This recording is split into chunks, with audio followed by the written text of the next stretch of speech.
আজ 25শে জানুয়ারি ভারতীয় জাতীয় ভোটার দিবস।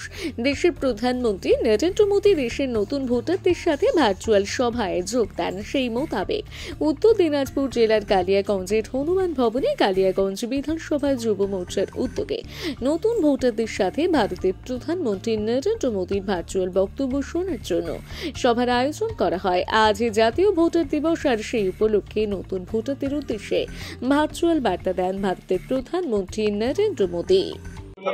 কি নাম তোমার? সবিতা সরকার। কোথায় বাড়ি? দাসিয়া। আচ্ছা, বলছি এবার কি নতুন ভোট দিবে?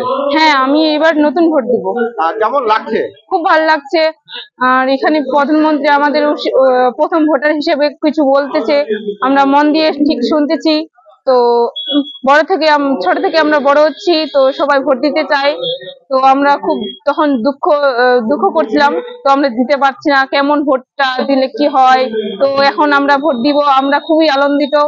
আর ভারতবর্ষটা নতুন ভাবে গড়ে উঠুক, এটাই আমাদের ইচ্ছা। তোমার নাম কি? নাম প্রণব দেবসুমা।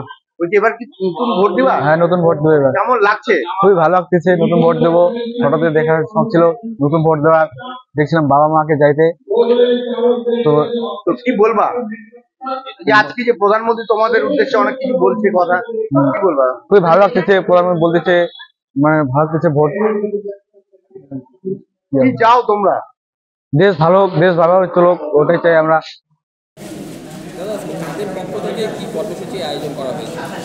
যশস্বী প্রধানমন্ত্রীর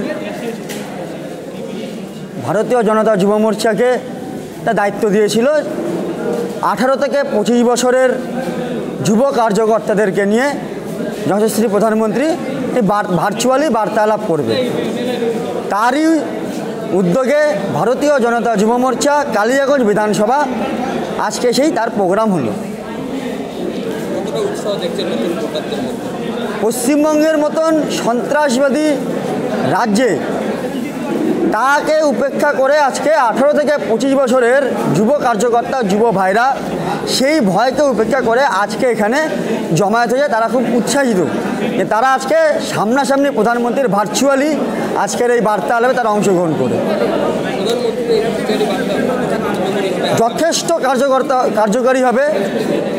আমি দীর্ঘ বিশ্বাস আজকের থেকে ভারতীয় জনতা যুব মোর্চায় আরও অনেক যুব কার্যকর্তা প্রধানমন্ত্রী এই বার্তালাপে গ্রহণ করে তারা এগিয়ে আসবে। যথেষ্ট কার্যকরী। আমি শুভম সান্যাল, ভারতীয় জনতা যুব মোর্চার জেলার সহসভাপতি এবং কালিয়াগঞ্জ বিধানসভার ইনচার্জ।